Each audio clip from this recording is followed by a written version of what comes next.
വചനം തിരുവചനം മാനവരക്ഷാവചനം ഹൃദയങ്ങളെ ഒരുങ്ങിയിടുക വചനത്തെ എതിരേൽക്കാൻ.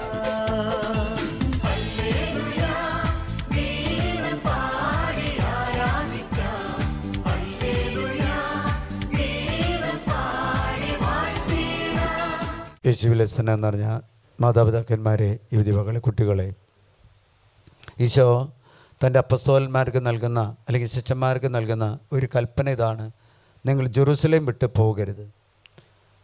ഞാൻ നിങ്ങളോട് വാഗ്ദാനം ചെയ്ത പരിശുദ്ധാത്മാവിനെ സ്വീകരിക്കുന്നത് വരെ ജെറുസലേമിൽ അവർ തങ്ങണമെന്നാണ് ഈശോ അവരെ പഠിപ്പിച്ചത്.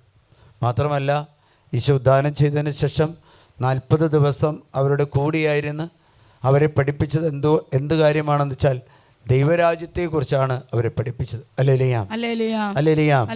അപ്പസ്തോലന്മാർ കാണാത്ത, അപ്പസ്തോലന്മാർ കേൾക്കാത്ത ഒരു കാര്യത്തെക്കുറിച്ചാണ് ഈശോ അവരെ പഠിപ്പിച്ചത്, ദൈവരാജ്യത്തെക്കുറിച്ചാണ്. അല്ലേലിയാം. നമ്മൾ ദൈവരാജ്യത്തെക്കുറിച്ച് കേട്ടിട്ടുള്ളൂ. ആരെങ്കിലും പോയിട്ടുണ്ടോ? ഇല്ലല്ലോ. വിശുദ്ധന്മാരാണ് പോയിട്ടുള്ളത്. വിശുദ്ധന്മാർ ഭൂമിയിൽ വെച്ച് അത് അനുഭവിച്ചത് കൊണ്ടാണ്, അത് കണ്ടതുകൊണ്ടാണ് അവർ ആ ദൈവരാജ്യത്തിന് വേണ്ടി അധ്വാനിച്ചത്. അപ്പോൾ ശിഷ്യന്മാരോട് പറയുന്നൊരു കാര്യം: നിങ്ങൾ 40 ദിവസം അവരുടെ കൂടെയായിരുന്നു, അവരെ പഠിപ്പിച്ചു, അവരുടെ വിശുദ്ധലിംഗങ്ങൾ വ്യാഖ്യാനിച്ചു കൊടുത്തു, അത്ഭുതങ്ങളും അടയാളങ്ങളും കാണിച്ചു കൊടുത്തു. 10 ദിവസക്കാലം അവരോട് പ്രാർത്ഥിക്കാൻ പറഞ്ഞു. അവർ പരിശുദ്ധ അമ്മയുടെ കൂട്ടത്തിൽ പ്രാർത്ഥിച്ചപ്പോൾ, പരിശുദ്ധ അമ്മ അവർക്ക് വേണ്ടി മധ്യസ്ഥ വഹിച്ച് പ്രാർത്ഥിച്ചപ്പോൾ പരിശുദ്ധാത്മാവ് ഇറങ്ങി വന്നു.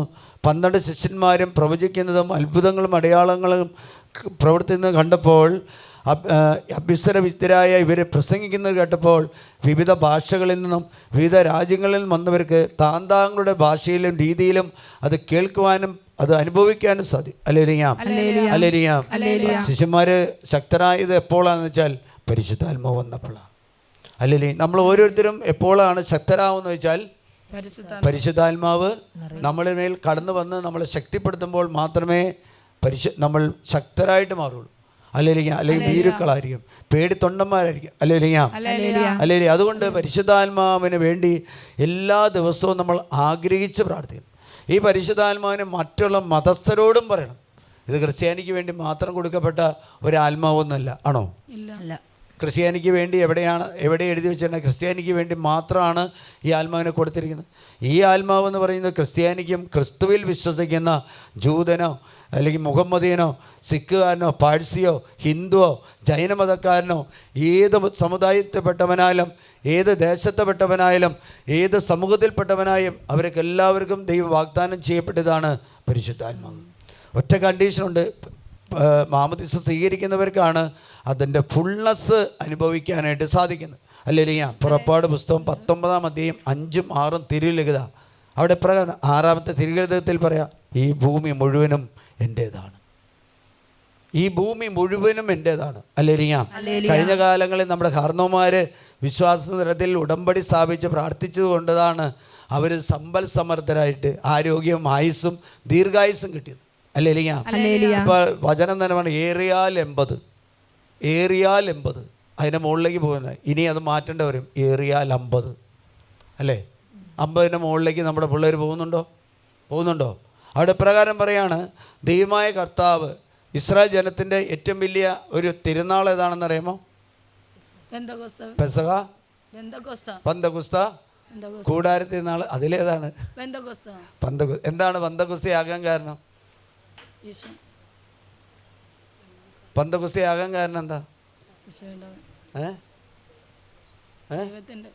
ഇസ്രായേൽ ജനം ഈജിപ്തിൽ നിന്ന് പോന്ന് 50ാമത്തെ ദിവസം ദൈവവും മനുഷ്യനും തമ്മിൽ, അല്ലെങ്കിൽ ദൈവവും മോസസും തമ്മിൽ ഒരു ഉടമ്പടി സ്ഥാപിച്ചു. അതാണ് പഴയ കാലത്തെ പന്തക്കുസ്ത. അല്ലേലിയാ. പഴയ കാലത്തെ പന്തക്കുസ്ത എന്ന് പറയുന്നത് ഇസ്രായേൽ ജനം, നമ്മളത് വായിക്കുന്ന ആദ്യത്തെ ഭാഗത്ത് പറയുന്നുണ്ട്, അവർ അവിടെ നിന്ന് പുറപ്പെട്ട് 3 മാസം കഴിഞ്ഞ് 3ാമത്തെ ദിവസം ഇസ്രായേൽ ജനത്തിൻ്റെ ശ്രേഷ്ഠനായ മോസസിനെ കർത്താവ് മലയിലേക്ക് വിളിച്ച് വരുത്തിയിട്ട് അവനുമായിട്ട് ദൈവജനത്തിന് വേണ്ടി നിൽക്കുന്ന മോസസുമായിട്ട് ദൈവം ഒരു ഉടമ്പടി സ്ഥാപിച്ചു. ആ ഉടമ്പടിയുടെ ഫലകമാണ് 10 കൽപ്പനകൾ. ആ ഉടമ്പടിയുടെ നിയമമാണ് 10 കൽപ്പനകൾ. എന്നിട്ട് ഇപ്രകാരം പറയാണ്, നിങ്ങൾ ഞാനുമായി സ്ഥാപിച്ച ഈ ഉടമ്പടി നിങ്ങൾ അനുസരിക്കുകയാണെങ്കിൽ, അനുസ്മരിക്കുകയാണെങ്കിൽ, ആഘോഷിക്കുകയാണെങ്കിൽ ഭൂമി മുഴുവനും എൻ്റേതാണ്, നിങ്ങൾക്കത് ലഭിക്കും. ഇന്ന് ക്രൈസ്തവർ ഇല്ലെന്ന് പോകുന്നതിൻ്റെ കാരണം എന്താണെന്ന് വെച്ചാൽ ഉടമ്പടിയെക്കുറിച്ച് അവർക്ക് അറിയില്ല, ബോധ്യങ്ങളില്ല. അല്ലെങ്കിൽ നമ്മൾ കുർബാനയ്ക്ക് പോകുന്നവരാ, അല്ലെങ്കിൽ നമ്മൾ ഇടവക തിരുനാളം നടത്തുന്നുണ്ട്. എന്തുകൊണ്ടാണ് നമ്മൾ മേൽഗതി പുരോഗതി ഇല്ലാത്ത? അതിൻ്റെ ഏറ്റവും വലിയ അടിസ്ഥാനം എന്ന് പറയുന്നത് ഉടമ്പടിയാണ്. ഞാനും എൻ്റെ ദൈവവും തമ്മിലുള്ള വലിയ ഒരു ഉടമ്പടി ഞാൻ സ്ഥാപിച്ചിട്ടുണ്ട്. അതിൻ്റെ ഫലമായിട്ടാണ് ഈശോ അർപ്പിച്ച വിശുദ്ധ കുർബാന ഞാൻ ചെയ്യുന്നത്. രണ്ടാമത്തെ പന്തക്കുസ്ത എന്ന് പറയുന്നത് അപ്പസ്തോലന്മാരെ ഈശോ ചെയ്യുന്നൊരു കാര്യം ഉടമ്പടിയുടെ ശുശ്രൂഷകരായിട്ട് അയക്കുക. അല്ലേലിയ, യേശു ക്രിസ്തു ഉടമ്പടിയുടെ മധ്യസ്ഥനാണ്. ആ യേശു ക്രിസ്തു 12 അപ്പസ്തോലന്മാരെയും മാത്രമല്ല 70 പേരെയും താൻ പോകുമായിരുന്ന എല്ലാ സ്ഥലങ്ങളിലേക്കും ഉടമ്പടിയുടെ ശുശ്രൂഷകരായിട്ട് അയച്ചു. കഴിഞ്ഞ ദിവസം ഇന്നലെ ഒരു സഹോദരൻ എന്നെ വിളിച്ചു. ആ സഹോദരൻ പറയാണ്, ഞാൻ സഹോദരനായിട്ട് പരിചയമുള്ള ഇവിടെ ശുശ്രൂഷയിൽ വരുന്നതാണ്, പ്രാർത്ഥിക്കുന്ന മനുഷ്യൻ. ആ മനുഷ്യൻ പറഞ്ഞത്, ഞാൻ ഗൾഫിൽ താമസിച്ചുകൊണ്ടിരുന്നപ്പോൾ ഒരു മനുഷ്യൻ എന്നോട് ആ മനുഷ്യൻ്റെ ജീവിത ചരിത്രങ്ങളൊക്കെ പറഞ്ഞു. അവൻ കുറേ തെറ്റായിട്ടുള്ള മേഖലകളിൽ പെട്ടുപോയിട്ടുണ്ട്, കുറേ കാര്യങ്ങളുണ്ട്. അപ്പോൾ അവൻ്റെ കുട്ടികൾ ഈ ദിവസങ്ങളിൽ മരിച്ചു. അപ്പോൾ അതിൻ്റെ ശവടുക്കിന് പോയി. അവൻ തിരിച്ചു വന്നപ്പോൾ എന്നോട് സംസാരിക്കുക, അച്ഛാ, ഞാൻ അവനോട് അവൻ്റെ തെറ്റുകളെക്കുറിച്ച് ബോധ്യപ്പെടുത്തി കൊടുത്തെങ്കിലോ. ഇന്നാണോ കൊടുക്കേണ്ടത്? കൂട്ടുകൂടിയപ്പോഴാണോ കൊടുക്കേണ്ടത്? അപകടം വന്നിട്ടാണ് പറയേണ്ടത്? അപകടത്തിന് മുമ്പാണ് പറയേണ്ടത്? ഒരു ഡോക്ടർ പറയേണ്ടത് എക്സസൈസ് ചെയ്യാൻ പറയുന്നത് ഹൃദയാഘാതം വന്നതിന് ശേഷം ചെയ്യേണ്ടതല്ല, അല്ലെങ്കിൽ കിഡ്നി രോഗം വന്നതിന് ശേഷം. നമ്മൾ 1 മണിക്കൂർ 1.5 മണിക്കൂർ എല്ലാ ദിവസവും നമ്മൾ വ്യായാമം ചെയ്യുകയാണെങ്കിൽ നമുക്ക് ഒരു രോഗവും വരില്ല. ഡോക്ടർമാർ തന്നെ പറയുന്നുണ്ട്. ചില ഡോക്ടർമാർ പറയും, ഇപ്പോൾ ഇത് ചെയ്തില്ലെങ്കിൽ നിങ്ങൾ ചത്തുപോകുമെന്ന് പറയുന്നുണ്ട്. ഒരു പെൺകുട്ടി, ഒരു ഉയർന്ന ഒരു കുടുംബത്തിൽപ്പെട്ട പെൺകുട്ടിയാണ്. അവളോട് പറഞ്ഞു, ഈ ഡോക്ടർ പറഞ്ഞു, ഇപ്പോൾ ഇത് ഓപ്പറേഷൻ ചെയ്തില്ലെങ്കിൽ ഞാൻ പറഞ്ഞു, നീ മരിച്ചു പോകണമെങ്കിൽ പോട്ടെ എന്ന് പറഞ്ഞു. നീ വിശ്വസിക്കുന്നുണ്ടെന്ന്. അവളെ ഞാൻ ചെയ്തത് 2 സിസ്റ്റർമാരുടെ അടുത്ത്, ഡോക്ടർമാരുടെ അടുത്ത് വിട്ടു. അവർ പറഞ്ഞു, ഇതിപ്പോൾ ചെയ്യേണ്ടെന്ന് പറഞ്ഞു. കാരണം ഓപ്പറേഷൻ ചെയ്ത ഡോക്ടർമാർക്ക് 50-60% 60ൻ്റെ മുകളിൽ പൈസ കിട്ടുന്നത് ഹോസ്പിറ്റലിനല്ല, ഡോക്ടർമാർക്കാണ്. അതുകൊണ്ട് ഒരു ഡോക്ടർ പറഞ്ഞ പ്രഷറൈസ്ഡ് ചികിത്സ എന്ന് ഡോക്ടർമാരെയാണ്. പ്രഷറൈസ്ഡ് ചികിത്സ എന്ന് പറഞ്ഞാൽ ഇപ്പോൾ ചെയ്തില്ലെങ്കിൽ നീ ഇപ്പം മരിച്ചു. അവൾ പറഞ്ഞു, എനിക്ക് ഓപ്പറേഷൻ പിന്നെ ചെയ്യേണ്ടി വന്നിട്ടില്ല അച്ഛാ. അച്ഛൻ പറഞ്ഞ്, ഞാൻ 2 ഡോക്ടർമാരെ മാറ്റിവിട്ടു. ആ 2 ഡോക്ടർമാരിൽ സിസ്റ്റർമാരുണ്ടായിരുന്നു. നമ്മുടെ ഒരു മതത്തിൽപ്പെട്ട ഒരു ഡോക്ടർ ഉണ്ടായിരുന്നു. അവർ പറഞ്ഞു, ഇപ്പോൾ ഈ ചികിത്സ ചെയ്യേണ്ട, ഇത് നിനക്ക് കർത്താവ് സുഖപ്പെട്ടു. അല്ലേലിയ. നമുക്ക് ഏതൊരു ഡോക്ടർ എന്ത് പറഞ്ഞാലും അത് 2-3 ഡോക്ടർ, പ്രത്യേകിച്ച് ഒരു കത്തോലിക്ക തിരുസഭയുടെ സ്ഥാപനത്തിൽ പോയി ചെയ്യണം. അവിടെ ധാർമ്മികയുടെ അടിസ്ഥാനമുണ്ട്. അല്ലെങ്കിൽ മറ്റ് മതസ്ഥങ്ങൾ. അപ്പം ഞാൻ ഈ സഹോദരനോട് പറഞ്ഞു, ചേട്ടൻ പറയേണ്ടത് ഇപ്പോഴല്ലായിരുന്നു, ഇപ്പോൾ പോയി പറഞ്ഞാലെന്താ കൊച്ചെന്ന് ബുദ്ധിമുട്ടെന്ന് പറഞ്ഞാൽ മക്കൾ അപകടത്തിൽ മരിച്ചിരിക്കുകയാണ്. അപ്പോൾ കഴിയുമ്പോഴൊരു വലിയ ആഘാതമാവും. അല്ലേലിയാം. കാരണം എന്താ, നമ്മൾ യേശുവിനെ കൊടുക്കാൻ ബാധ്യസ്ഥരാണ്. അതുകൊണ്ടാണ് ഈശോ അപ്പസ്തോലന്മാരാണ്, നിങ്ങൾ പോകുമ്പോൾ എന്ന് കൊടുക്കണം. ഇന്നത്തെ സുവിശേഷത്തിൽ ഒറ്റ കാര്യം പറയണത്, നീ നിനക്ക് വേണ്ടി ജീവിക്കുകയാണെങ്കിൽ നീ ജീവിക്കില്ല, അല്ലേ? നീ ദൈവത്തിന് വേണ്ടി ജീവിക്കുകയാണെങ്കിൽ നീ ജീവിക്കും. ഒറ്റ കാര്യം പറയുന്നത്, നീ നിനക്ക് വേണ്ടി. കത്തോലിക്ക തിരുസഭയിലെ കുടുംബങ്ങളെല്ലാം ജീവിക്കുന്നത് ദൈവത്തിന് വേണ്ടിയല്ല, സ്വന്തം കാര്യങ്ങൾക്ക് വേണ്ടിയാണ്. അവർ പറയാം, അച്ഛന്മാരുണ്ട്, സിസ്റ്റർമാരുണ്ട്, അവരുടെ ജോലിയാണ് എന്ത്? വചനം പറയുക. അവരുടെ ജോലിയാണ് പ്രാർത്ഥിക്കുക എന്ന് പറയുന്നത്. അവരുടെ ജോലിയാണ് യേശുവിന് വേണ്ടി സാക്ഷ്യം വയ്ക്കുക. എവിടെ എഴുതിയിരിക്കുന്നത്? അച്ഛന്മാർക്ക് സിസ്റ്റർമാർക്ക് ചെയ്യാൻ പാടുള്ളൂ. ഈശോയുടെ സഭയെക്കുറിച്ച് പറയണത് അവൾ പ്രേക്ഷിത എന്ന് പറഞ്ഞാൽ ഇത് കൊടുക്കാനായിട്ട് ബാധ്യസ്ഥരാണ്. ആര് യേശുവിനെ കൊടുക്കുന്നോ, ആര് മറ്റുള്ളവരുടെ ജീവിതത്തിൽ ഇടപെട്ട് അവരുടെ നിരാശയിൽ, അവരുടെ ബുദ്ധിമുട്ടുകളിൽ അവരെ സഹായിക്കുന്നു, അവൻ എന്നേക്കുമായി ജീവിക്കും. അവനെ കർത്താവ് ഒരിക്കലും വിടില്ല. അല്ലേലിയാ. അവനെ കർത്താവ് ഒരിക്കലും ഉപേക്ഷിക്കില്ല. ഇപ്പം ആളുകൾ പോകുന്ന ഒരു സ്ഥലം ഒറിയൂർ എന്ന് പറയുന്ന സ്ഥലം, തമിഴ്നാട്ടിലെ ജോൺ ബ്രിട്ടോ മരിച്ച ഒരു സ്ഥലം. അല്ലേലിയാ. ആരെങ്കിലും പോയിട്ടുണ്ടെന്നോ എനിക്കറിയില്ല. ഇരിക്കുന്നതിൽ പോയിട്ടുണ്ടോ? ഞാൻ പോയിട്ടില്ല, പക്ഷേ അതിനെക്കുറിച്ച് ഞാൻ പഠിച്ചിട്ടുണ്ട്, വായിച്ചിട്ടുണ്ട്. അത് പ്രകാരമാണ്, ജോൺ ബ്രിട്ടോ എന്ന് പറയുന്നത് ഒരു വിശുദ്ധനായ വൈദികൻ, വിദേശത്തുണ്ടായ വൈദികനാണ്. ആ വിദേശത്തുണ്ടായ വൈദികൻ, അവൻ്റെ വലിയ ആഗ്രഹമാണെന്നു ഫ്രാൻസിസ് സേവ്യറിൻ്റെ നാമധേയത്തിലാണ് സൗഖ്യം പ്രാപിച്ചത്. രോഗം വന്നു, മാരക രോഗം വന്നപ്പോൾ ഫ്രാൻസിസ് സേവർ ഇട്ട വസ്ത്രം, അതേപോലത്തെ വസ്ത്രം ഇടയ്ക്കുക എന്ന് പറഞ്ഞു. ഒരു വർഷക്കാലം അമ്മാവനെ ഡ്രസ്സിട്ടു. ആ ഡ്രസ്സിട്ടതിൻ്റെ ഫലമായിട്ട് അവൻ്റെ രോഗം മാറി. രോഗം മാറിയതിന് ശേഷം ഡ്രസ്സിട്ടു. അതിനുശേഷം അവന് വലിയൊരു പ്രചോദനം വന്നു.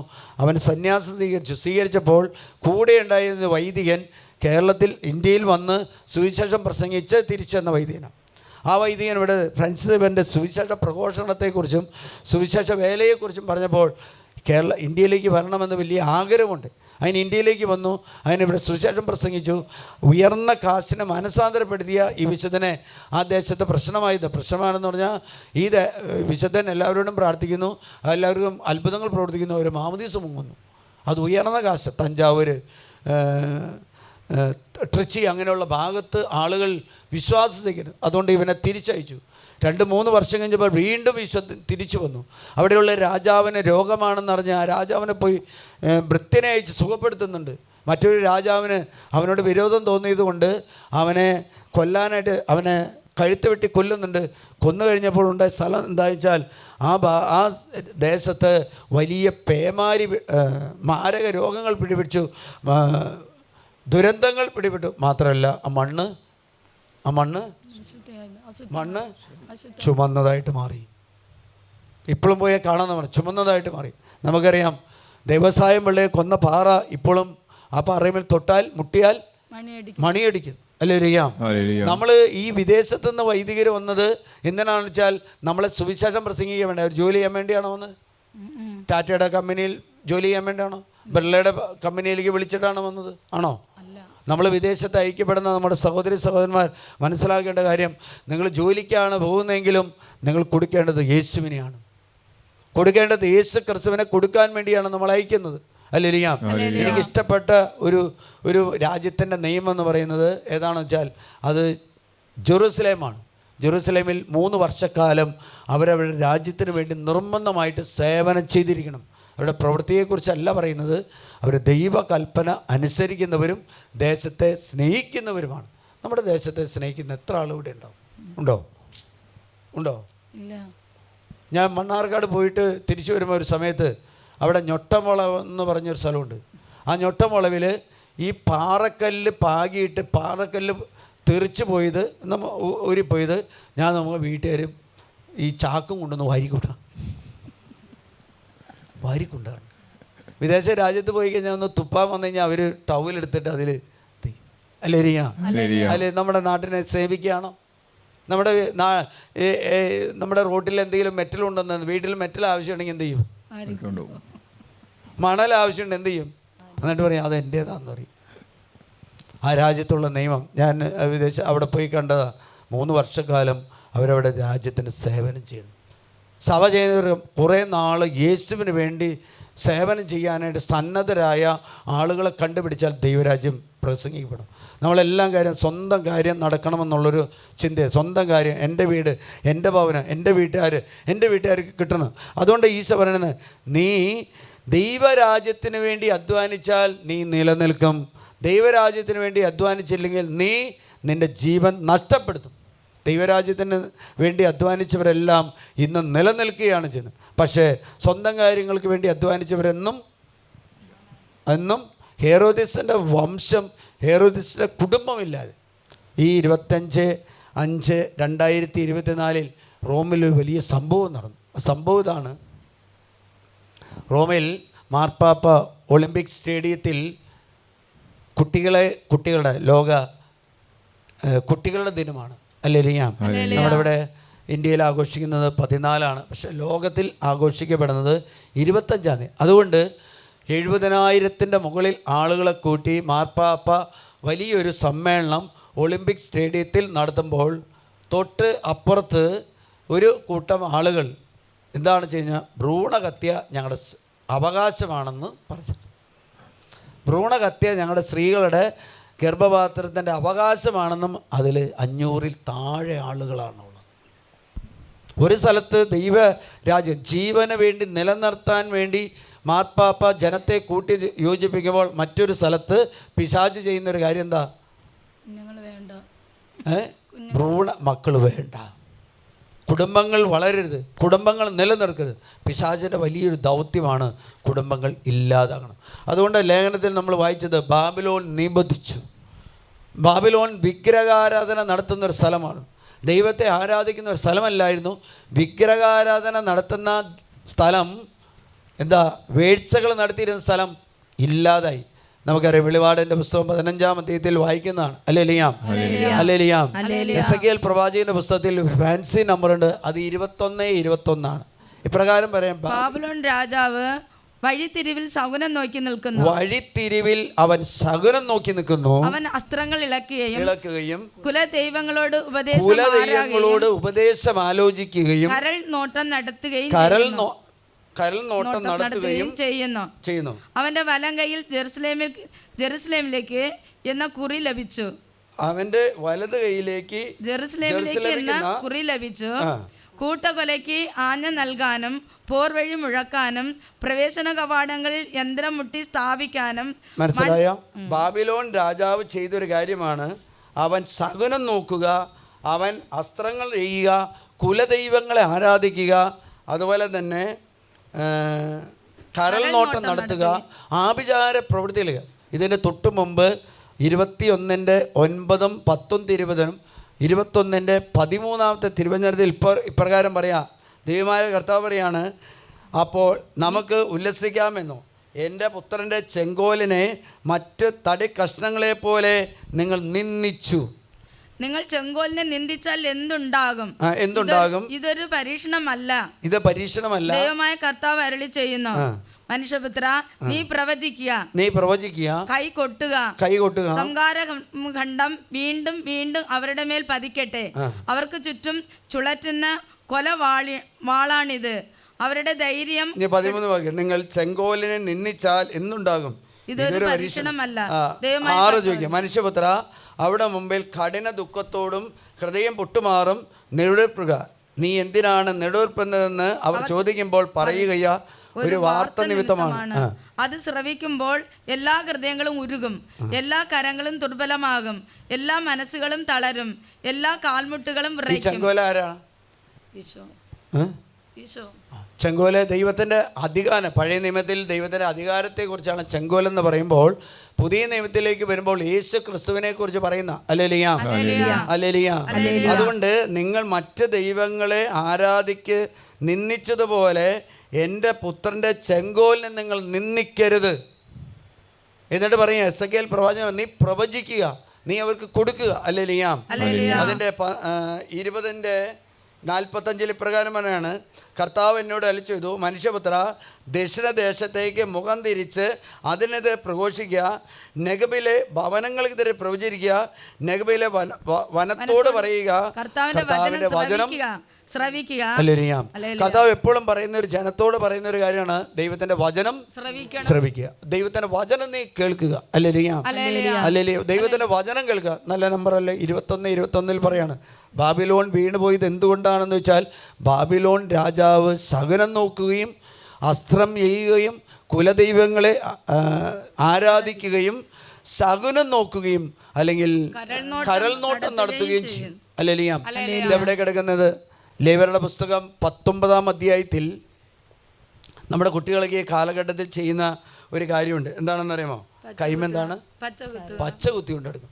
സിനിമ നടന്മാർ അല്ലെങ്കിൽ ക്രിക്കറ്റ് താരങ്ങൾ, ഫുട്ബോൾ താരങ്ങൾ ചെയ്യുന്ന കാര്യങ്ങൾ, ഫുട്ബോൾ താരമായാലും ക്രിക്കറ്റ് താരമായാലും സിനിമ നടന്മാരായാലും ചെയ്യുന്നത് ഭാവമാണ്. കാരണം ശരീരം പരിശുദ്ധാത്മാവിൻ്റെ ആലയമാണ്. ആ ശരീരത്തെ ക്രയവിക്രയം ചെയ്യാൻ നമുക്ക് അധികാരമില്ല. അല്ലെങ്കിൽ ഇപ്രകാരം പറയാണ് 19-26, 18, 19, 20 ഗൗരവമായ കാര്യങ്ങളെക്കുറിച്ചാണ് പറയുന്നത്. അല്ലേലിയാം. ഗൗരവമായ, കാരണം ദേശത്ത് ഇല്ലാതാകുന്ന കാര്യത്തെക്കുറിച്ചാണ്. 18-28 മരിച്ചൊരു പ്രതി നിങ്ങളുടെ ശരീരത്തിൽ മുറിവുണ്ടാക്കരുത്, ദേഹത്ത് പച്ച കുത്തരുത്. ഞാനാണ് കർത്താവ്. നിന്റെ പുത്രിയെ വേശ്യാവൃത്തിക്ക് ഏൽപ്പിക്കരുത്. നിങ്ങൾ രക്തത്തോടു കൂടിയ മാംസം ഭക്ഷിക്കരുത്, ശകുനം നോക്കുകയോ ആഭിചാരം നടത്തുകയോ അരുത്, ചെന്നിമുണ്ടം ചെയ്യരുത്, ദീക്ഷയുടെ അക്രം മുറിക്കുകയും അരുത്. മരിച്ചവരെ പ്രതി നിങ്ങളുടെ ശരീരത്തിൽ മുറിവുണ്ടാക്കരുത്, ദേഹത്ത് പച്ച കുത്തരുത്. പച്ച കുത്താൻ പാടുണ്ടോ? നമ്മുടെ ഇവിടെ ഒരു പയ്യൻ ഇവിടെ വന്നു. അവൻ സൗത്ത് ഇന്ത്യൻ ബാങ്കിൻ്റെ ടെസ്റ്റുകൾ എഴുതിയിട്ട് തോറ്റുപോകുന്നു. ഇവിടെ പ്രാർത്ഥിക്കാൻ വരുന്ന സഹോദരിയുടെ മകനാണ്. ഞാനിരുന്ന് പ്രാർത്ഥിക്കുന്ന സമയത്ത് അവൻ്റെ പുറത്തെന്തൊരു പാടുണ്ടെന്ന് അറിയാം. ഞാൻ ചോദിച്ചു, പുറത്ത് വല്ല മറുപോ ഇല്ല പാടുണ്ടോ? അവൻ പറയാം 50,000 രൂപ എടുത്ത് പുറത്ത് കുത്തിയിരിക്കുക. ഇനി കൈമ കുരിശ് കുത്തുന്നവരുണ്ട് അല്ലേ? കൈമ കുരിശ് കൊന്ത കുത്തുന്നവരുണ്ട്. കുത്താൻ പറ്റുമോ? കൊന്തയായാലും കുരിശായാലും ശരീരത്തിൻ്റെ മേൽ ഒരു മുറിവ് വരുത്താനായിട്ട് പച്ച കുത്താൻ പാടില്ല. ശരീരം പരിശുദ്ധാത്മാവിൻ്റെ. അങ്ങനെയുള്ള ബോധ്യങ്ങളും അങ്ങനെയുള്ള ഉൾക്കാഴ്ചകളും ഇന്ന് നഷ്ടപ്പെട്ട ഒരു കാലഘട്ടത്തിലാണ് നിൽക്കുന്നത്. ഞാനൊരു തിരുവനന്തപുരത്ത് നിന്ന് ഒരു പെൺകുട്ടി, ഒരു ഡോക്ടർ, ഹോമിയോ ഡോക്ടർ എന്നെ വിളിച്ചു. ഒരു ഡോക്ടർമാർ പറഞ്ഞിട്ടാണ് വിളിക്കുന്നത്. അവൾ 26 വയസ്സുള്ളൂ. അവൾ മാന്നാനത്താണ് അവളുടെ വീട്. അവൾ ഹോമിയോ ഡോക്ടറിൻ്റെ ലാസ്റ്റ് ഇയർ പഠിച്ചുകൊണ്ടിരിക്കുക. പക്ഷേ ശരീരത്തിൽ മാരകമായൊരു രോഗം, ക്യാൻസർ സംബന്ധമായ രോഗമാണ്. അവിടെ യൂട്രസിനാണ് ക്യാൻസർ ബാധിച്ചത്. യൂട്രസ് മാറ്റണമെന്ന് ഡോക്ടർമാർ നിശ്ചയിച്ചു. ഡോക്ടർമാർ അവരോട് പറഞ്ഞു, നീ ഒരു ഡോക്ടറാണ്, യൂട്രസ് മാറ്റിക്കഴിഞ്ഞാൽ നിൻ്റെ ജീവിതത്തിൻ്റെ അവസ്ഥ നിനക്കറിയാം. അതുകൊണ്ട് നീ ഒരു കാര്യം ചെയ്യും, നീ യൂട്രസ് മാറ്റാതെ, ഡോക്ടർമാർ പറഞ്ഞു കൊടുക്കുക, യൂട്രസ് മാറ്റാതെ നീ ഏതെങ്കിലും ഒരു ദേവാലയത്തിൽ പോയി ഒരു വൈദികൻ്റെ സഹായം തേടി നീ പ്രാർത്ഥിക്കുക. ഒരു പക്ഷേ നിന്നെ കർത്താവ് സുഖപ്പെടുത്തിയേക്കാം. യൂട്രസ് മാറ്റിക്കഴിഞ്ഞാൽ നീ 26 വയസ്സായിട്ടുള്ളൂ. നിൻ്റെ ജീവിതം മുഴുവനും നീ ഒരു രോഗിയായിട്ട് അല്ലെങ്കിൽ വിവാഹം നടത്താതെ നീ ജീവിക്കേണ്ടി വരും. അവൾക്ക് എങ്ങനെ ഒരു നമ്പർ കിട്ടി, എന്നെ വിളിച്ചു. ഞാൻ അവളോട് പറഞ്ഞു, പ്രാർത്ഥിച്ചു. അവരോട് ഫോണിലോട് പ്രാർത്ഥിച്ചു. ഒരു ശുശ്രൂഷയിൽ ലൈവിൽ കയറാൻ പറഞ്ഞു. ലൈവിൽ കയറിയതിന് ശേഷം അവൾ തിരുവനന്തപുരത്താണ്, മാന്നാനത്തൻ വീട്. വീട്ടിൽ 2-3 കുട്ടികളാണ്, ചേട്ടനിയന്മാർ. അവളോട് ഞാൻ പറഞ്ഞു, ഇത് 1-ാം പ്രമാണവുമായിട്ട് ബന്ധപ്പെട്ടൊരു മേഖലയാണ്, ഇത് നീ അനുദപിച്ചാൽ രക്ഷപ്രാപിക്കും. അപ്പോൾ അവളോട് ചോദിച്ചു, എന്തെങ്കിലും ഇതിൻ്റെ കാരണങ്ങളുണ്ട്? അവർ പറഞ്ഞു, അവർ ഓർത്തഡോക്സ് വിഭാഗത്തിൽപ്പെട്ടതോ മലങ്കര വിഭാഗത്തിൽപ്പെട്ടതാണ്. അപ്പോൾ അവരുടെ ഇത് രീതിയിൽ ഇങ്ങനെയുണ്ട്, നോക്കുന്ന രീതികളുണ്ട്. ഞാനിത് പറഞ്ഞപ്പോൾ അവൾ പറഞ്ഞു, എനിക്ക് അച്ഛൻ വെറുതെ പറഞ്ഞത് കാര്യമില്ല, ഡോക്ടർമാരോടോ IASകാരോടോ IPSകാരോടൊക്കെ സംസാരിക്കുമ്പോൾ സൂക്ഷിച്ച് സംസാരിച്ചില്ലെങ്കിൽ എന്താ കുഴപ്പമെന്ന് വെച്ചാൽ അവർ അടയാളങ്ങൾ ചോദിക്കും. ഞാൻ അങ്ങനെ ഒരു അടയാളമൊന്നും കണ്ടിട്ടില്ല. ഞാൻ ഈ ആത്മീയ പോരാട്ടത്തിൻ്റെ പ്രാർത്ഥനയിൽ കണ്ടിട്ടുണ്ട്, ദൈവത്തെ മഹത്വപ്പെടുത്താത്ത ആരാധനാ രീതികളായ കൈനോട്ടം, വാരഫലം അങ്ങനെ കണ്ടിട്ടുണ്ട്. അതൊക്കെ പറഞ്ഞിട്ട് അവൾ പറഞ്ഞു, അതൊന്നും പോരാ, വചനം പറയണമെന്ന്. ഞാനിന്ന് പ്രാർത്ഥിക്കുന്ന സമയത്ത് കർത്താവ് കാണിച്ചു തരാണ്. രാജാക്കന്മാരുടെ പുസ്തകം 2-ാം അധ്യായം 2-ാമത്തെ പുസ്തകം 21:6 എടുത്ത് വായിക്കാൻ പറഞ്ഞു. ഈ വചനം കൊടുത്ത വഴി അവൾ പറഞ്ഞു, അച്ഛൻ പറയുന്നത് കറക്റ്റാണ്. കാരണം വചനം ഒരിക്കലും തെറ്റുപറ്റില്ല. വചനം ഒരിക്കലും. ആ കൊച്ചിനോട് പറഞ്ഞു, നീ അടുത്തുള്ളൊരു അച്ഛൻ്റെ അടുത്ത് പോയി ഒന്ന് തുറന്ന് കുമ്പസാരിക്കുക. തുറന്ന് കുമ്പസാരിച്ച് നീന്തണം. അച്ഛൻ്റെ ഒരു ബ്ലെസ്സിങ് വാങ്ങണം. കുമ്പസാരം മാത്രം പോരാ, ഒരു ബ്ലെസ്സിങ് ആണ്. എന്നിട്ട് നീ പുലർച്ചയ്ക്ക് എഴുന്നേറ്റ് പ്രാർത്ഥിച്ചോ, നിൻ്റെ യൂട്രസിന് ഒരു കുഴപ്പമുണ്ടാവില്ല. നമുക്ക് തെറ്റുപറ്റിപ്പോയി, തെറ്റായിപ്പോയി. പക്ഷെ തിരിച്ച് നടക്കാനുള്ളൊരു ആഹ്വാനം കർത്താവ് നമുക്ക്. അതാണല്ലോ റോമാക്കാർക്ക് എഴുതിയ ലേഖനത്തിൽ 8:1-2 പറയാം, യേശു ക്രിസ്തുവിനോട് ഐക്യപ്പെട്ട് ജീവിക്കുന്നവർക്ക് ഇനി ശിക്ഷാവിധിയില്ല. എന്നാൽ യേശു ക്രിസ്തുവിൻ്റെ ജീവാത്മാവിൻ്റെ നിയമം നിന്നെ പാപത്തിൻ്റെയും മരണത്തിൻ്റെയും മേഖലയിൽ നിന്ന് സ്വതന്ത്രമായിരിക്കും. കഴിഞ്ഞ ഈ വെള്ളിയാഴ്ച ഇവിടെ ഒരു കുടുംബം ഇവിടെ വന്നു. അവർ ഇരിഞ്ഞാലക്കുട അടുത്ത് ഉള്ളൊരു സ്ഥലത്തുനിന്ന് വരുന്ന ഊരകോ അവിടെ എന്തൊരു സ്ഥലത്തുനിന്ന് അവരമ്മയും മകളാണ് വന്നത്. മകളെ കൊണ്ടുവന്നത് ഇപ്രകാരമാണ്. മകൾ വിദേശത്ത് കാനഡയ്ക്ക് പോകാൻ വേണ്ടി 2 ലക്ഷം രൂപ കൊടുത്തു. 2 ലക്ഷം രൂപ കൊടുത്ത് ഇപ്പോൾ പ്രോസസ്സ് നടക്കുന്നില്ല. സംഭവം നമുക്കറിയാം, കാനഡയും ഇന്ത്യയുമായിട്ട് വലിയൊരു ഭിന്നതയിൽ നിൽക്കുക. ഒരു ഭീകര പ്രവർത്തനത്തിൻ്റെ നേതാവിനെ കുറിച്ചുള്ള മേഖലയിൽ അവർ പറഞ്ഞ ഇപ്രകാരമാണ്, ഞങ്ങൾ നിയമം അനുസരിക്കുന്നവരാണ്. നമ്മുടെ രാജ്യത്ത് അത്ര നിയമം അനുസരിക്കണമെന്ന് തോന്നുന്നില്ല അല്ലേ?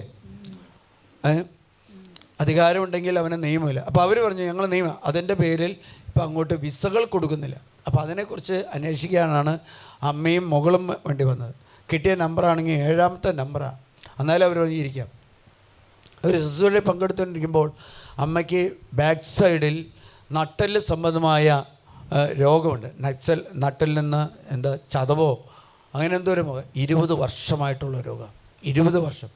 നമ്മൾ വിശുദ്ധ കുർബാന അർപ്പിച്ചുകൊണ്ടിരിക്കുമ്പോൾ ഈ സഹോദരിക്ക് രോഗത്തിൽ വ്യത്യാസം വന്നു, പക്ഷെ പൂർണ്ണമായി മാറിയില്ല. ഇവരെ കാണാൻ വേണ്ടി ഒരു 6:15 ഇപ്പോൾ മുറിയിൽ വന്നു. ഞാൻ പ്രാർത്ഥിക്കുന്ന സമയത്ത് അവർക്ക് ഒറ്റ കാര്യം അറിയേണ്ടുള്ളൂ, മകൾ പോകില്ലേ? ഞാൻ പറഞ്ഞു അങ്ങനെ പോകുന്നതിനെ കുറിച്ച് പറയാനുള്ളതല്ല ഇവിടെ പറയുന്നത് നിങ്ങൾക്ക് വേണ്ടി പ്രാർത്ഥിക്കുക. രണ്ടാമത്തെ കാര്യമാണ് ജോലിക്ക് വേണ്ടി പോകുക. അല്ലെങ്കിൽ ഞാൻ നാളെ തൊട്ട് ഇവിടെ ഇരിക്കുന്നത് എന്തിനായിരിക്കും? പിള്ളേർ വരിക, ജോലി പോകുമെന്ന് ചോദിക്കുക, പോയില്ലെങ്കിൽ തെറി പറയുക, പോയ. ഞാൻ പറഞ്ഞു ഇവിടെ നമ്മൾ അതിനെക്കുറിച്ചല്ല പറയുന്നത്. ഇവിടെ പറയുന്നത് ദൈവം നിങ്ങളുടെ ജീവിതത്തിൽ എന്തെങ്കിലും തടസ്സപ്പെടുത്തിയിട്ടുണ്ടെങ്കിൽ തടസ്സത്തിൻ്റെ വഴി കണ്ടുപിടിക്കും. ആ വഴിയൊന്ന് മാറ്റിയാൽ നിങ്ങൾ രക്ഷപ്പെടും. അല്ലേരിയാം. അവർ സമാധാനമായിട്ട് നമ്മൾ ആരെയും സംസാരിക്കാറില്ല. നമ്മൾ പരിശുദ്ധാത്മാവോട് ചോദിക്കുന്ന അടയാളങ്ങളും കാര്യങ്ങളും ശരിയാണെങ്കിൽ ആ മേഖലയിലേക്ക് നമ്മൾ കയറും. പരിശുദ്ധാത്മാവിനൊരു കാര്യം ഉണ്ടെങ്കിൽ തൊട്ട് കഴിഞ്ഞാൽ കയറി പോകാൻ പറ്റും. നമുക്ക് ഗോണിയമേ കയറി കഴിഞ്ഞാൽ ഈ ഓന്തൊക്കെയും കയറിപ്പോകുന്ന പോലെ നമുക്ക് കയറാൻ പറ്റും. പക്ഷേ ആത്മാവ് നിങ്ങൾ അതിനെ ബ്ലോക്ക് ചെയ്ത് കഴിഞ്ഞാൽ പിന്നെ കയറാൻ പറ്റില്ല. അപ്പോൾ ഇവർക്ക് വേണ്ടി പ്രാർത്ഥിച്ചു വന്നപ്പോൾ ഈ സഹോദരിക്ക് വേണ്ടി പ്രാർത്ഥിക്കുമ്പോൾ ഈ സഹോദരി വളരെ പേടിയും ഭയവും വന്നിരിക്കുകയാണ്. ഈ സഹോദരിയുടെ നട്ടല് സ്വന്തമായ രോഗം കർത്താവ് എടുത്ത് മാറ്റി. ഇവരുടെ കുടുംബത്തിലെ ചില കാരണവന്മാർ കുർബാനയ്ക്കൊന്നും വലിയ കാര്യമായിട്ട് പോവില്ല. പെണ്ണുങ്ങളൊക്കെയും പോവും. നമ്മുടെ നാട്ടിലൊരു പതിവുണ്ട്, പെണ്ണുങ്ങളൊക്കെയും പോവും. ചിലപ്പോൾ ചേട്ടന്മാരൊക്കെയും ചില ദുഃഖവെള്ളിയോ പെസകയോ അല്ലെങ്കിൽ പ്രധാനപ്പെട്ട തിരുനാളുകൾക്ക് പോകുള്ളൂ. അതുകൊണ്ടാണല്ലോ പറയുന്നത് ക്രിസ്ത്യാനി 3 പ്രാവശ്യം പള്ളി പോകുള്ളൂ. 1 അവൻ മാമുദിസയ്ക്ക് അറിയാതെ പോവും, 2 അറിഞ്ഞ് കല്യാണത്തിന് പോകും, 3ാമത് പോകുന്നത് ആഘോഷമായിട്ട് എടുത്തൊരു പാട്ടും പാടി. ഞങ്ങളുടെ നാട്ടിലാണെങ്കിൽ ബാൻഡ് സെറ്റും ഉണ്ടാവും. എറണാകുളം ഭാഗത്ത് ബാൻഡ് സെറ്റോടുകൂടി ഉണ്ടാണ്. അല്ലെങ്കിൽ ഞാൻ ഇവർക്ക് വേണ്ടി പ്രാർത്ഥിച്ചിട്ട് പറഞ്ഞു ഈ മെസ്സേജ് ഇപ്പോൾ എടുക്കാൻ പറ്റില്ല, കാരണം നിങ്ങളുടെ കുടുംബത്തിൽ ഈ മേഖലയുണ്ട്. ജോലി കിട്ടില്ല എന്ന് പറയുന്നില്ല. കർത്താവ് വേറൊരു സ്ഥലത്തേക്ക് മാറ്റി അയക്കാൻ ആഗ്രഹിക്കുന്നത് നിങ്ങൾ പോയി കുടുംബത്തിൽ നിങ്ങൾ തന്നെ ഒന്ന് അനുജവ്. നമുക്കറിയാം ഇന്ന് വെള്ളിയാഴ്ച ഇറച്ചി കഴിക്കുന്നവരുണ്ടോയെന്ന് ചോദിച്ചാൽ എന്താ കഴിക്കാൻ കുഴപ്പമൊന്നും ചോദിക്കുന്നവരാ പതിവ്. ഇങ്ങനെ കാര്യങ്ങൾ ചോദിച്ചു കഴിഞ്ഞപ്പോൾ ദൈവകൽപ്പനയില്ല, ദൈവപ്രമാണമില്ല, ഇങ്ങനെ മേഖലയാണ്. ആ ചേച്ചി സന്തോഷത്തോട് പറയും 20 വർഷമായ എൻ്റെ നട്ടലിൻ്റെ രോഗം എടുത്തു മാറ്റിയില്ല. കൊച്ചിൻ്റെ ജോലി സംബന്ധമായിട്ട് വന്നത്. കർത്താവ് സംസാരിച്ചത് അതാ, കുടുംബത്തിലെ രോഗത്തെക്കുറിച്ചാണ്. ഏറ്റവും കൂടുതൽ കർത്താവ് നമ്മളെ നോക്കുന്നത് നമ്മുടെ ശരീരത്തിൻ്റെ രോഗങ്ങളുടെ മേൽ ഇടപെടാൻ വേണ്ടിയ കർത്താവാൽ ആഘോഷം. അതുകൊണ്ടാണല്ലോ യേശുവിൻ്റെ ശരീരം സ്വീകരിക്കുന്നവരെ കുറിച്ച് പറയുന്നപ്പോൾ യേശുവിൻ്റെ ശരീരം സ്വീകരിക്കുന്നവൻ രക്ഷിക്കപ്പെടും. അല്ലേരിക്കാം. യേശുവിൻ്റെ ഏതിലാ പറഞ്ഞേ? തിരുഹൃദയ ജമാലിൽ നമ്മൾ പറയുന്നൊരു കാരണം യേശുവിൻ്റെ ശരീരം അല്ലേ രക്ഷിക്കണമേ, യേശുവിൻ്റെ തിരുരക്തമേ എന്നെ ലഹരി പിടിപ്പിക്കണമേ, യേശുവിൻ്റെ വെള്ളമേ എന്നെ കഴുകണമേ. ആ സഹോദരി വേറെ ഒലിപ്പാറയിൽ നിന്നൊരു സഹോദരി ഇവിടെ വന്നു. അത് കൊച്ചിന് വേണ്ടി എവിടെയെങ്കിലും അഡ്മിഷൻ കിട്ടുമെന്ന് നോക്കിയാൽ നമ്മൾ പ്രാർത്ഥിക്കുന്ന സമയം ഈ സ്ത്രീയുടെ കാലിൻ്റെ അരയ്ക്ക് താഴോട്ട് പെയിനാ, സൗഖ്യപ്പെട്ടു. അല്ലേലിയ. ഇപ്പം കുടുംബങ്ങളിൽ കുട്ടികൾക്ക് പ്രശ്നം വന്നാലാണ് ദൈവത്തിൻ്റെ അടുത്തേക്ക് നമ്മൾ ഓടിയെത്തുന്നത്. ദൈവം അവരെ സ്പർശിക്കുന്നത്, അവരെ തൊടുന്നത്. ദൈവം അവരുടെ കുടുംബത്തിൽ ഇടപെടാൻ ആഗ്രഹിക്കുന്നു എന്നുള്ളത്. ജെറമിയ പ്രവാചകന്റെ പുസ്തകത്തിൽ 21-ാം അധ്യായം 14, അതുപോലെ യെശയ്യാ പ്രവാചകന്റെ പുസ്തകത്തിൽ 40-ാമത്തെ അധ്യായത്തിൽ 4-ൽ പറയുന്ന, പ്രത്യേകിച്ച് 14-12 തൊട്ട് തുടങ്ങുന്നത് മനോഹരമായ ഒരു സംഭവമാണ് അവിടെ വിവരിക്കുന്നത്. ഇപ്രകാരം പറയാണ് ജെറമ്യാ 21:14, നിങ്ങളുടെ പ്രവൃത്തിക്കൊത്ത് ഞാൻ നിങ്ങളെ ശിക്ഷിക്കും, നിങ്ങളുടെ പ്രവൃത്തിക്കൊത്ത് ഞാൻ നിങ്ങളെ ശിക്ഷിക്കും, അവരുടെ വനത്തിന് ഞാൻ തീ കൊളുത്തും. നിങ്ങളുടെ വനത്തിന് പറഞ്ഞു കഴിഞ്ഞാൽ നമ്മുടെ പിറകിലുള്ള സർക്കാരിൻ്റെ വനത്തെക്കുറിച്ചല്ല പറയുന്നത്. അല്ലേലിയ. നമ്മുടെ വനം എന്ന് പറയുന്നത് നമ്മുടെ ഭവനത്തിൻ്റെ സാമ്പത്തിക മേഖലകൾ കർത്താവ് സാത്താന് വിട്ടുകൊടുക്കും. വീണ്ടും പറയാണ് അത് ചുറ്റുമുള്ളതെല്ലാം ദഹിപ്പിച്ചു കളയും കർത്താവ് അരുളിച്ചു. 12 വായിക്ക്. പ്രകാരം പറയാണ്, അതുല്യനായ ഒരു ദൈവത്തെക്കുറിച്ച് യെശയ്യാ പ്രവാചകൻ പറഞ്ഞു വെച്ചിരിക്കുകയാണ്. 40-12 പറയാ, കൈക്കുമ്പിളിൽ ആഴികളെ അളക്കുകയും ആകാശവിലാസത്തെ ചാണയിൽ ഒതുക്കുകയും ഭൂമിയിലെ പൊടി അളവ് പാത്രത്തിൽ ഉൾക്കൊള്ളിക്കുകയും പർവ്വതങ്ങളുടെ ഭാരം വെള്ളിക്കോലിൽ നിശ്ചയിക്കുകയും. വെള്ളിക്കോൽ എന്ന് പറഞ്ഞാൽ നമുക്കറിയാം, പഴയ കാലത്ത് വീട്ടിൽ ഈ ഇരുമ്പ് തുരുമ്പൊക്കെ എടുക്കാൻ, പേപ്പറൊക്കെ എടുക്കാൻ വരുന്നവൻ ഒരു വലിയ കോലായിട്ട് വരും. സാധാരണ ആൾക്കാർ അതുമാ തൂക്കിക്കില്ല, കാരണം 1 കിലോ കൊടുത്താൽ 3/4 കിലോ അതിലുണ്ടാവുള്ളൂ. അല്ലേരിയ. അതാണ് വെള്ളിക്കോൽ എന്ന് പറഞ്ഞത്. ആ വെള്ളിക്കോലിൽ ഇപ്രകാരം പണിയാണ് നിശ്ചയിക്കുകയും വെള്ളിക്കോലിൽ, പർവ്വതങ്ങളെ വെള്ളിക്കോലിൽ നിശ്ചയിക്കുന്നു. കർത്താവിന് അത്രയ്ക്ക് കൃപയുണ്ടെന്നാ. നമ്മുടെ വീട്ടിലെ പൊടി ഒന്ന് തൂക്കാൻ പറ്റുമോ? വീട്ടിലെ മണൽ, ഒരു ലോഡ് മണൽ കൊണ്ടുവന്നിട്ട് തൂക്കിയെടുക്കുന്നു പറയാണ്, പറ്റുമോ? ആ വണ്ടി ഒന്നിച്ച് കയറ്റി തൂക്കാൻ പറ്റും. അല്ലേലിയാം. ഇതല്ല പറയുന്നത്, വെള്ളി തൂക്കി നിശ്ചയിക്കുകയും കുന്നുകളെ തുലാസിൽ തൂക്കുകയും ചെയ്തവൻ ആര്? അടുത്തതാണ് പറഞ്ഞത്, കർത്താവിന്റെ ആത്മാവിനെ നിയന്ത്രിക്കാൻ ആരുണ്ട്? നിന്റെ ജീവിതത്തിലേക്ക് ഇറങ്ങി വരുന്ന കർത്താവിന്റെ ആത്മാവിനെ നീ നിയന്ത്രിച്ചിട്ടുണ്ടോ? അല്ലേലിയാം. അതുകൊണ്ടാണല്ലോ എസെക്കിയേൽ പ്രവാചകനോട് പറയാം, നീ പ്രവചിക്ക്, ദാഷ്ട്യരായ, ദുർമാർഗികളായ, ധിക്കാരികളായ ജനത്തോട് നീ പ്രസംഗിക്ക്, അല്ലെങ്കിൽ അവരെന്താവും? നാശം സംഭവിക്കുക. അതുകൊണ്ടാണ് എസെക്കിയേൽ പ്രവാചകനെ ഉയർത്തിയിട്ട് അവനെ ശക്തിപ്പെടുത്തുക. യെശയ്യാ പ്രവാചകനെ വിളിച്ചിട്ട് അവൻ്റെ നാവിൽ എന്ത് ചെയ്യാണ്? അഗ്നി കൊണ്ട് ശുദ്ധീകരിക്കുക. അല്ലേലിയാം. അഗ്നി എന്ന് പറയുന്നത് വചനത്തിൻ്റെ അഗ്നി കൊണ്ട് അവനെ ശുദ്ധീകരിക്കുക. ജെറമിയ പ്രവാചകനെ വചനം പറയാൻ അയക്കുകയാണ് ചെയ്യുന്നത്. കാരണം ജനം തകരാതിരിക്കാൻ, നശിക്കാതിരിക്കാൻ. ഇപ്രകാരം പറയാണ്, കർത്താവിന്റെ ആത്മാവിനെ നിയന്ത്രിക്കാൻ ആരുണ്ട്? ഏത് ഉപദേശകൻ അവന്റെ പ്രബോധനം നൽകി? എന്നിട്ട് പറയാണ്, ആരോട് അവിടുന്ന് ഉപദേശം തേടി നീതിയുടെ പാത അവിടത്തെ പഠിപ്പിക്കുകയും അവിടത്തേക്ക് ജ്ഞാനം പകർന്നു കൊടുത്ത് അറിവിന്റെ മാർഗം നിർദ്ദേശിക്കുകയും ചെയ്തത് ആര്? ജനതകൾ അവിടത്തേക്ക്, ഇനി നമ്മളെ കുറിച്ച് പറയാ, ജനതകൾ അവിടത്തേക്ക് ഒരു തുള്ളി വെള്ളം പോലെയാണ്. വെള്ളിക്കോലിൽ പൊടി പോലെയുമാണ്. ദ്വീപുകളെ അവിടുന്ന് നേർത്ത പൊടി പോലെയാക്കും. ലബനോൻ വിറകിന് തികയില്ല. അവിടെയുള്ള മൃഗങ്ങളെല്ലാം കൂട്ടിയാൽ ഒരു ദഹനബലിക്കില്ല, മതിയാവില്ല. അവിടുത്തെ മുൻപിൽ ജനതകൾ ഒന്നുമല്ല. ഒന്നുമില്ലായ്മ ശൂന്യതയ്ക്കും താഴെയെ അവിടുന്ന് അവയ്ക്ക് സ്ഥാനം നൽകിയിട്ടുള്ളൂ. ദൈവത്തെ ആരോട് നിങ്ങൾ തുലനം ചെയ്യും? ദൈവത്തെ ആരോട്? മനുഷ്യന് നമ്മൾ വായിച്ചത് പ്രകാരമാണ്. എന്താണ് ഇന്ന്? ദൈവത്തെ ആർക്കും, ദൈവത്തെക്കുറിച്ച് പറയുന്നത് ഒരു സ്റ്റാറ്റസ് ഇല്ലാത്ത പ്രവൃത്തി പോലെ ആയിരിക്കുക.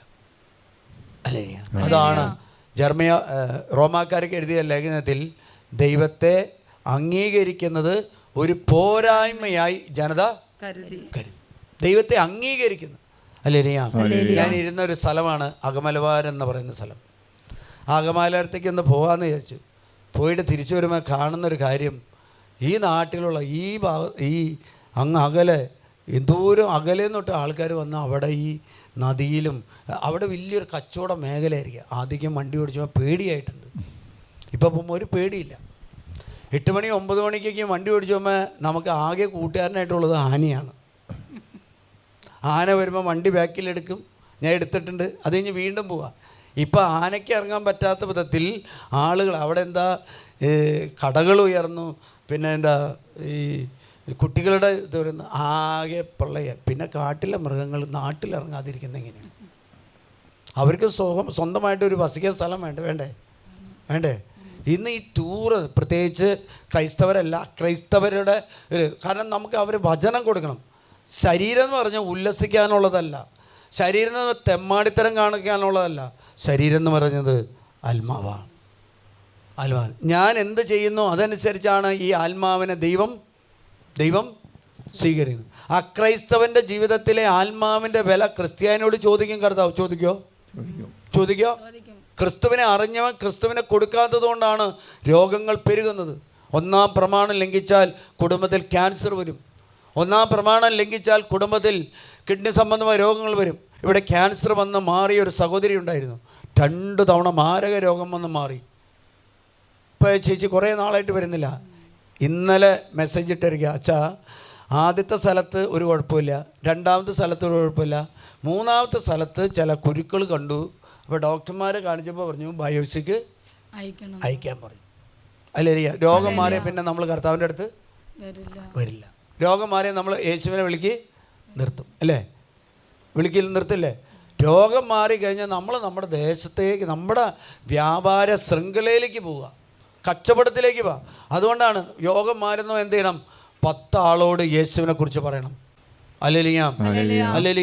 കാരണം പുലർച്ചയ്ക്ക് നിങ്ങൾ എഴുന്നേറ്റ് പ്രാർത്ഥിച്ചാൽ നിങ്ങൾ കഴിക്കുന്ന മരുന്നിനേക്കാളും ഏറ്റവും സൗഖ്യമുള്ള മരുന്ന് ദൈവവുമായിട്ടുള്ള ബന്ധമാണ്.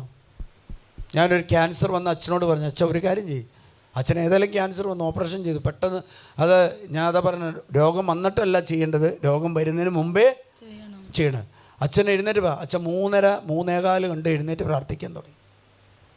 രോഗം വരാതിരിക്കാൻ ഏറ്റവും വലിയ കുടുംബത്തിൽ ചെയ്യേണ്ട ഒരു കാര്യം 3:30 എഴുന്നേറ്റ് കർത്താവുമായിട്ടുള്ള ബന്ധം സ്ഥാപിച്ചാൽ നിങ്ങളുടെ കുടുംബത്തിൽ ഒരു രോഗാണുവും കയറില്ല, ഒരു മാനസിക രോഗവും കയറില്ല. അല്ലേരിയ ഏറ്റവും കൂടുതൽ വരുന്ന രോഗികൾ മാനസികരാണ്.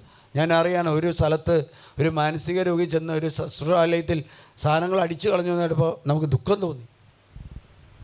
അല്ലേരിയ അതുകൊണ്ട് ഇപ്രകാരം പറയാം, എന്താ, നമ്മൾ ഒരു തുള്ളി വെള്ളം പോലെയാണ്, അല്ലെങ്കിൽ ഒരു തൊട്ടിയിൽ ഒരു തുള്ളി വെള്ളം പോലെയും വെള്ളിക്കോലിൽ പൊടി പോലെയുമാണ്. ദ്വീപുകളെ അവിടുന്ന് നേർത്ത പൊടി പോലെയാകും, ലെബനോണിൻ്റെ വിറകിന് തുല്യമാകില്ല.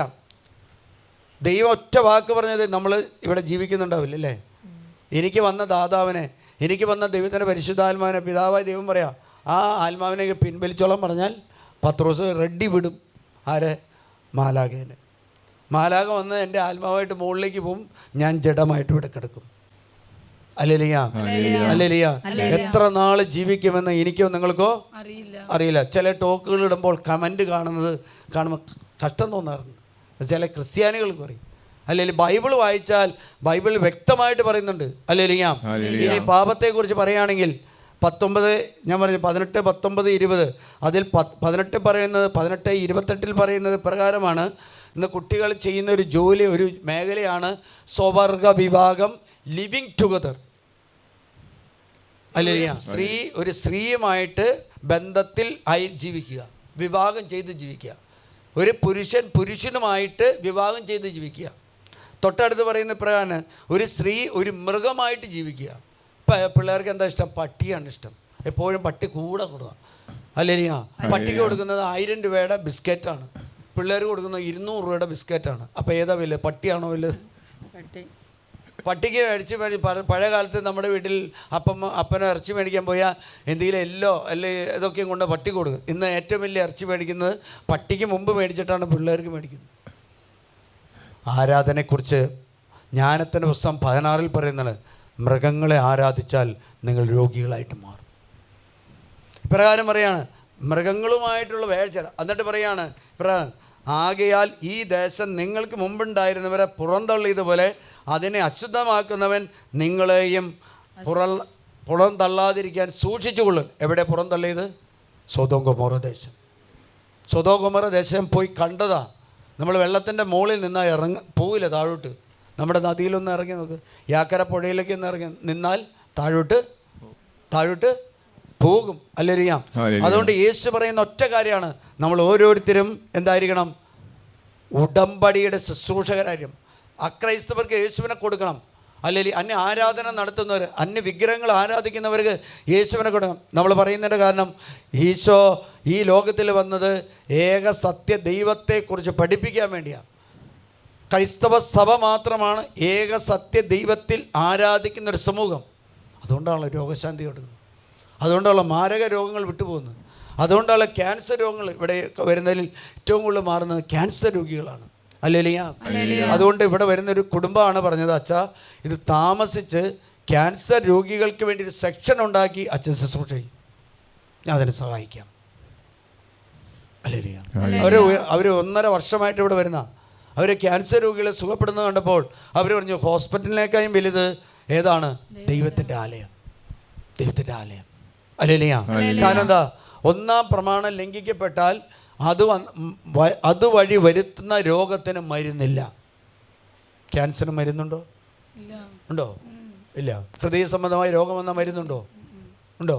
കിഡ്നി സംബന്ധമായ രോഗം വന്നാൽ മരുന്നുണ്ടോ? ഓട്ടിസത്തിന് മരുന്നുണ്ടോ? ഉണ്ടോ? ഹൈപ്പർ ആക്ടിവിറ്റിക്ക് മരുന്നുണ്ടോ? ട്യൂമറിന് മരുന്നുണ്ടോ? ഞാനൊരു പയ്യൻ്റെ ട്യൂമർ, അവന് 45 റേഡിയേഷൻ ഇൻറ്റേണൽ എക്സ്റ്റേണൽ ചെയ്താ. അവൻ 1000 പ്രാവശ്യം വചനം ഉച്ചരിച്ചു, ജപമാല ചൊല്ലി, രോഗം മാറി. പറയുന്നതിൻ്റെ കാരണം, 1-ാം പ്രമാണം നമുക്ക് ലംഘിക്കപ്പെട്ടിട്ടുണ്ടെങ്കിൽ മാരക രോഗങ്ങൾ കുടുംബത്തിൽ വരാം. തിരിച്ച് കർത്താവിനോട് പരിമിതപ്പെട്ടാൽ മാറും. എല്ലാവരും എഴുന്നേറ്റ് നിന്നു.